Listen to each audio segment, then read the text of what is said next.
The boardroom on the 22nd floor of the Harborview building had a view of Lake Ontario on clear mornings, and I spent most of that November presentation staring at that flat gray water while my manager said the word "my" 11 times in 14 minutes. I counted. That is the kind of person I am, and it's part of why I'm good at my job. She said my risk stratification framework. She said the approach I've been developing over the past 2 quarters. She stood at the head of a 35-person leadership session with her clicker and her blazer and clicked through slides I had built. My structure, my language, my regression methodology, even the analogy about the smoke detector that I'd come up with at 11 o'clock on a Thursday night in my apartment while my tea went cold. She hadn't changed the slide layout.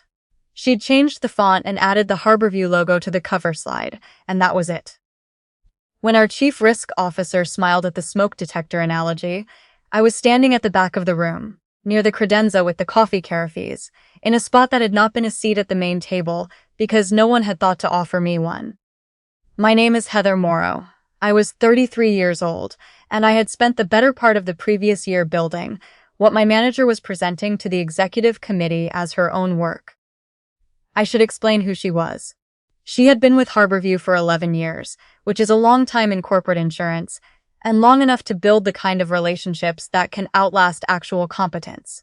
She had a gift, and I mean this honestly, without bitterness, a real rare gift for making borrowed intelligence sound native. She could absorb a technical concept in the morning and present it fluently by afternoon, in a way that sounded like it had always lived inside her.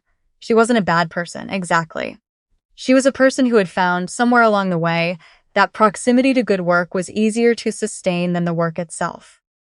I had come to Harborview from a smaller actuarial firm in Waterloo, 18 months before this presentation, with a background in predictive modeling and a particular interest in the gap between when fraud happens and when insurers detect it. That gap, the quiet space between a fraudulent claim being filed and a flag being raised, was what I'd spent the previous year trying to close. It started the way most good work does, not as an assignment but as a curiosity. It was a late afternoon in February, and I was reviewing payout data from the prior year when I noticed something in the timing of a particular cluster of structured settlement claims. The gap between the initial filing date and the first system flag was 17% longer than the provincial average, and the payout variance within that cluster was unusual enough that I stayed until 7:30 pulling threads instead of catching my train home. By April, I had a working hypothesis. By June, I had a prototype model. By September, when I brought it to my manager during a Thursday one-on-one with a printed summary and 7 months of validation data, I had a framework that I genuinely believed could prevent approximately $3.7 million in fraudulent payouts annually if implemented across the company. She looked at the summary for a long time. Then she said, "This is really something, Heather." She said she wanted to bring it upstairs, that it deserved the right kind of attention, that she'd handle the logistics. I nodded. I thanked her. I walked out of her office feeling, for the first time in months, like all those late nights had pointed somewhere real. She brought it upstairs 6 days later, not as mine. I didn't find out until the afternoon of the presentation itself, when a colleague mentioned in passing that there was a leadership session happening on 22 and that my manager was presenting something big. I went up. I stood at the back. I listened to 11 miles in 14 minutes and watched our chief risk officer nod slowly at my smoke detector analogy and smile. I didn't say anything in the room. I didn't say anything in the elevator going back down. I didn't say anything when my manager found me near the coffee station 40 minutes later and told me with a brightness in her voice that I recognized as manufactured, that I'd done great foundation work and that she was excited about where this could go. What I did instead was go back to my desk, open a folder on my personal drive, and start putting things in it. The folder was called Q4 Documentation, which is the most boring name I could think of. Inside it, I put the original model files with their creation timestamps. I put the email threads where I'd sent my manager draft outputs over 8 months. 12 separate emails, the most recent from the Tuesday before the presentation. I put the Slack message where she'd asked me to walk through the clustering logic one more time before Thursday. I put the version history from our shared analytics drive, showing that the file had been created in February under my employee login, and had never been accessed under hers until the week before the leadership session. I wasn't building a case at that point. I want to be clear about that. I was simply making sure that if there ever came a moment when the truth needed somewhere to land, I'd have prepared the ground for it. Because the alternative, confronting her directly, going to HR with nothing but my word against hers, would have given her the chance to do what people in her position always do. She would have softened it. She would have said team effort and collaborative process, and I would have come out of it looking bitter, territorial, not a team player. I was not going to let that happen. So I saved everything, and I kept doing excellent work in a different part of the building, and I waited. My manager was promoted 5 weeks after the presentation. Her new title was Senior Director of Risk Analytics, and it came with a company-wide initiative, a full overhaul of the fraud detection infrastructure. 18 months, $5.1 million in budget, 12 direct reports, a mandate to modernize claims processing across all regional offices from Halifax to Calgary. The internal announcement cited the innovative risk stratification approach developed within the claims analytics function and called the initiative an opportunity to build on recent methodological breakthroughs. She did not ask me to be part of it. I think she understood, on some level, what my presence on that project would mean for her. She staffed it with people who were competent but not deeply technical, people who would work with the framework as given rather than interrogate its origins. People who asked fewer questions. I moved to a cross-functional data quality team on the 3rd floor, and I watched from a careful distance. I became the person people called when something was broken and needed to be fixed without drama. I returned calls promptly. I met every deadline. I wrote clean documentation and asked useful questions in meetings. I was, in the language of performance reviews, a strong collaborative contributor with high technical credibility. I built that reputation deliberately and quietly, the way you build the only thing that will actually matter when the moment comes. I heard things. A data engineer I'd come to trust, a man named Neil on the infrastructure side, whose judgment I had learned to rely on, told me over lunch at the food court on Front Street that the implementation was struggling. He said it matter-of-factly, the way he said most things, without editorial. The false positive rate on flagged claims was elevated. Adjusters in 2 regions were spending more time re-evaluating system flags than processing legitimate claims. Customer satisfaction scores in the affected regions had softened in ways that were starting to reach the executive floor. And the regional director in Calgary, he mentioned, had asked a pointed question in the last quarterly review about when the model would stabilize, and the answer she had been given was not one that had satisfied him. Neil said all of this and then went back to his sandwich, and I thanked him for the coffee and went back to my desk. I want to say something about those 16 months, because I think people imagine that kind of patience is easier than it is. It is not. There were Sunday nights when I lay awake, and the whole strategy felt like a mistake, like I had been too careful, too quiet, too willing to absorb something that should have been challenged head-on. I thought about what I might have said in that boardroom if I had been the kind of person who said it. I ran those conversations in my head a dozen times. And every time I arrived at the same place, those words in that moment would have cost me the outcome I was actually after. They would have felt good for approximately 72 hours, and then I would have spent the next year watching my career absorb the aftermath. So I didn't say them. I went to work on Monday morning. I kept building the folder I never opened. What kept me grounded, honestly, was habit more than strategy. Every morning I came in and did the work in front of me as well as I could do it. I trusted that work to accumulate into something words alone couldn't manufacture. I didn't know when the moment would arrive. I just knew that if I was ready when it did, I would be in a position to use it properly. 16 months after that presentation, on a Wednesday morning in early March, my desk phone rang at 8:47 a.m. It was our VP of National Operations. I recognized his name on the display before I answered. Bernard Ashworth, a methodical, measured man who I had spoken with perhaps 4 or 5 times since I joined the company, and who did not, as a rule, call people 3 floors below him without a reason. He asked me to come up. When I sat down across from him, he didn't preamble. "The initiative isn't performing the way we need it to," he said. "We have a board review in 8 weeks, and the model outputs don't support the projections that were presented in Q4. Your name has come up twice this week as someone who understands the original architecture at a deep level." He looked at me steadily. "Do you?"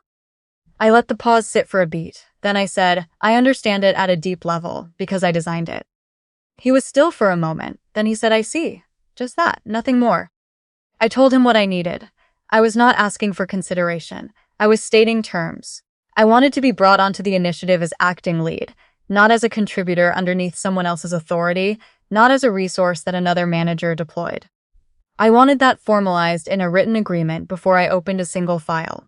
I wanted direct access to the original build environment, authority to restructure the team's workflow as needed, and a reporting line directly to him for the duration of the recovery project. He agreed without counteroffering. He was 8 weeks from a board review, with $5.1 million, committed to a system that had stopped working. Negotiating was not something his current position allowed him to do. I said there was one more thing. I had spent the GO train ride into the city that morning drafting an email. 2 paragraphs, no emotional language, no accusations. Just facts arranged in chronological order with dates and file names cited clearly. I asked Bernard if I could forward it to him before I left his office. He said yes. From the elevator on my way back downstairs, I pressed send. The attachment contained the original model files, dated February of the previous year, with my employee credentials in the metadata. It contained 12 emails showing me sending outputs to my manager for review over 8 months. It contained the Slack thread asking me to walk through the clustering logic before Thursday. It contained the version history showing the file had been created under my login and not accessed under my manager's until 6 days before the leadership session where she had said my methodology to the chief risk officer. I wasn't asking for anything. I was simply giving Bernard what he needed to understand the full picture of what he had just agreed to commission. My manager came to my workstation that afternoon. She stopped at the edge of my desk, with her arms crossed, which she was trying to make look casual and was not managing. "I heard you've been brought in on the initiative," she said.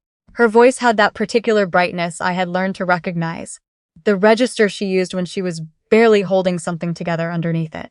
"That makes a lot of sense. You know the architecture as well as anyone." I looked up from my screen.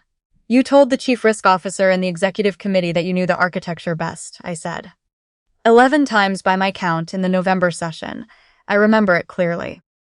Something moved across her face that I've never quite found the right word for. A kind of signal losing its frequency. "That's not a fair characterization of a collaborative process," she said. "I'm not characterizing anything," I told her. "I forwarded Bernard the original files this morning. The timestamps speak for themselves." She was quiet for a long moment. Then she said, quieter in a register I hadn't heard from her before, "We could work through this. We've always been able to sort things out." I stood up, picked up the folder from my desk, and looked at her directly. "We didn't sort things out," I said. "You took my work into a room and told 35 people it was yours. That's not something to work through. That's something that's already happened." I walked to the elevator, and I did not turn around. The internal review took 3 weeks. It found 3 things: that my manager had presented my framework at the leadership session without attribution, that the business case for the initiative had incorporated my methodology without disclosing its origin, and that in 2 separate quarterly updates to the executive committee, she had reported progress metrics that did not accurately reflect the model's actual performance in the field. The 3rd finding was the one that ended it. Companies absorb a great deal. They are considerably less able to absorb evidence that a senior director has misrepresented project status to the executive committee on 2 separate occasions. She was placed on administrative leave within 2 weeks of the review's conclusion. She resigned before the process formally closed. 2 of her 12 direct reports, the ones who had been most closely involved in corroborating those progress reports to leadership, chose to leave in the weeks that followed. Not asked to leave. They read the shift in the project's culture and understood what it meant for them, and they went quietly.